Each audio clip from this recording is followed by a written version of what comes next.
बिस्मिल्लाहिर्रहमानिर्रहीम। फ़िरौन और मूसा अलैहिस्सलाम का किस्सा। मिस्र की ज़मीन। नीले का दरिया अपनी शफाफ लहरों के साथ सूरज की रोशनी में चमक रहा था। सदियों से यह ज़मीन तमद्दुन का मरकज़ थी। आसमान को छूने वाली इमारतें, सोना चांदी का चमक और हर तरफ खुशहाली का मंजर। मगर इन रोशन दिखाई देने वाली गलियों के नीचे एक गहरा अंधेरा था। यहाँ एक हुक्मरान था, फ़िरौन। उसका नाम सुनते ही लोगों के दिल कांप उठते। वो अपने आप को सिर्फ एक बादशाह नहीं बल्कि खुदा का दर्जा देता था।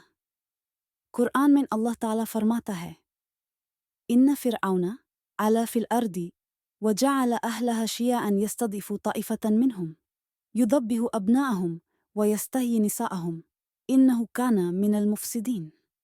सूरह अल क़सस। यकीनन फ़िरौन ने ज़मीन में बगावत की और उसके लोगों को गिरो गिरो कर दिया। उनमें से एक गिरोह को कमज़ोर बना दिया, उनके बेटों को कत्ल करता था और उनकी औरतों को जिंदा रहता। वो सच में फसाद करने वालों में से था। मिस्र में दो कौमें रहती थीं। एक थी किब्ती जो हुकूमत में थी और दूसरी थी बनी इसराइल जो गुलामी का बोझ उठा रही थी। बनी इसराइल के लोगों को दिन रात मजदूरी पर मजबूर किया जाता। उनकी इज्जत का कोई मोल नहीं था। उनके घरों तक में फ़िरौन के सिपाही दाखिल हो जाते। उनकी जिंदगी का हर लम्हा जुल्म का निशाना बनता। फ़िरौन का तकब्बुर इतना बढ़ चुका था कि उसने अपनी कौम को कह दिया, अना रब्बुकुम अल आला। सूरह अन-नाज़ियत। मैं तुम्हारा सबसे बड़ा रब हूँ। यह अल्फाज सिर्फ एक दावा नहीं बल्कि एक खुला चैलेंज था अल्लाह ताला के हुक्म के खिलाफ। उसका महल संगमरमर से बना हुआ था। हर कोना सोना चांदी से सजा हुआ और हर दरबार में 100 साल पुराने कानून चल रहे थे जो सिर्फ जुल्म को बढ़ावा देते।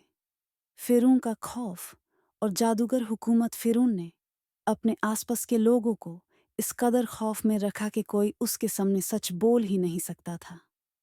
दरबार में जो भी आता उसे पहले सजदा करना पड़ता। दरबार में जादू और सिर आम था। फ़िरौन के पास दर्जनों जादूगर थे जो उसका मकाम लोगों के दिल में मजबूत करते। बनी इसराइल की हालत। बनी इसराइल एक वक्ती दौर में इज्जत वाली कौम थी। हज़रत याकूब एगोयस व के औलाद जो मिस्र में यूसुफ एसएस के दौर में आई थी। मगर वक्त के साथ उन पर जुल्म का ऐसा सिलसिला शुरू हुआ कि उनके घरों में रोटी तक पूरी ना होती। दिन भर उन्हें इमारतें बनवाने के लिए मजबूर किया जाता। रात को सिपाही उनकी औरतों और बच्चों तक को चैन से सोने ना देते। अफसोस की बात यह थी कि उनकी रूह तक टूट चुकी थी। मगर अल्लाह ताला का प्लान कुछ और था। फ़िरौन का तकब्बुर। फ़िरौन अपने दरबार में ऐसे बैठता जैसे वो पूरी कायनात का मालिक हो। हर दरबार में आने वाले को सजदा करना होता वरना मौत का हुक्म मिलता। एक दिन उसने अपनी कौम से कह दिया, अना रब्बुकुम अल आला। सूरह अन-नाज़ियत। मैं तुम्हारा सबसे बड़ा रब हूँ।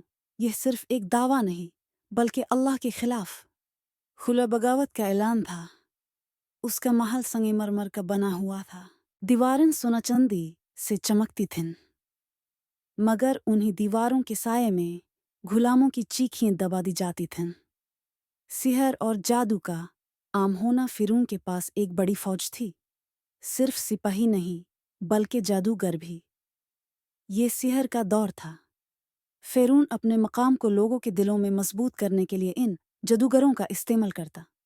जो लोग उसकी इताअत से इनकार करते उन पर सिहर की सज़ा दी जाती। बनी इसराइल की हालात। बनी इसराइल असल में एक इज्जत वाली कौम थी। यह हज़रत याकूब अरक्सोस के औलाद थे जो यूसुफ अरक्सोस के दौर में मिस्र आए। जब यूसुफ अरक्सोस जिंदा थे यह कौम इज्जत और सुकून में थी।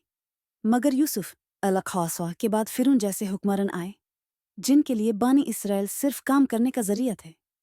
रात को जब बनी इसराइल अपने घर लौटते उनके हाथों में छाले होते, उनकी पीठ बोझ से टूट रही होती। मगर उनकी रूह का बोझ उससे भी भारी था। फ़िरौन के सिपाही किसी भी वक्त उनके घरों में घुस सकते, उनकी इज्जत लुट सकती थी और कोई पूछने वाला ना होता। फिरौन का खौफ का साम्राज्य। फिरौन अपने लोगों के दिलों में ऐसा खौफ बिठाता कि उन्हें सिर्फ उसकी इताअत करना जिंदगी का एक हिस्सा लगता। कुरान में अल्लाह फरमाता है, फ़अख़ज़हुमुल्लाहु बिज़नुबिहिम फ़अग़रक़नाहुम अजमईन। सूरह अल-अनकबूत। तो अल्लाह ने उन्हें उनके गुनाहों की वजह से पकड़ लिया और हमने सबको गर्क कर दिया। मगर इस वक्त लोग नहीं जानते थे कि एक दिन आएगा जब ये जालिम समुंदर की लहरों में डूब जाएगा। एक खौफनाक ख्वाब। एक रात फिरौन ने एक ख्वाब देखा। मिस्र से एक आग उठती है जो किब्तियों के घरों को जला देती है, मगर बनी इसराइल के घर महफूज रहते हैं। जादूगर और पेशगोई करने वालों ने कहा, बनी इसराइल में एक लड़का पैदा होगा जो तेरी हुकूमत गिरा देगा। ये सुनते ही फिरौन का जुल्म अपने इंतहा पर पहुंच गया। उसने हुक्म दिया कि बनी इसराइल के सारे नए पैदा होने वाले लड़कों को कत्ल कर दिया जाए और लड़कियों को जिंदा रखा जाए ताकि वो गुलामी करें। कुरान में यह वाक़या यूं बयान हुआ, युदब्बिहु अब्नाअहुम व यस्तही निसाअहुम। सूरह अल-क़सस। वह उनके बेटों को कत्ल करता और उनकी औरतों को जिंदा रहता। फिरौन का हुक्म पूरे मिस्र में गूंज रहा था, बनी इसराइल के हर नए पैदा होने वाले लड़के को कत्ल कर दो। सिपाही गलियों में घूम रहे थे, घरों का मुआयना करते और माओं के गोद से उनके मासूम बच्चे छीन कर ले जाते। हर तरफ चीख पुकार थी। कुरान इस वाक़ये को इस तरह बयान करता है, व औहैना इला उम्मी मूसा अन अर्दिही फ़ाइज़ा खिफ्ती अलैहि फ़अल्क़ीही फ़िल यम्मी वला तख़ाफ़ी वला तहज़ानी इन्ना रद्दुहु इलैकी वजअलुहु मिनल मुरसलीन। सूरह अल-क़सस। और हमने मूसा की माँ के दिल में वही डाली, उससे दूध पीला, फिर जब तुझे उस पर खौफ हो तो यूस दरिया में डाल देना। ना तू घबराना और ना उदास होना, हम उससे तेरे पास वापस लाएंगे और उससे अपने पैगंबरों में बनाएंगे।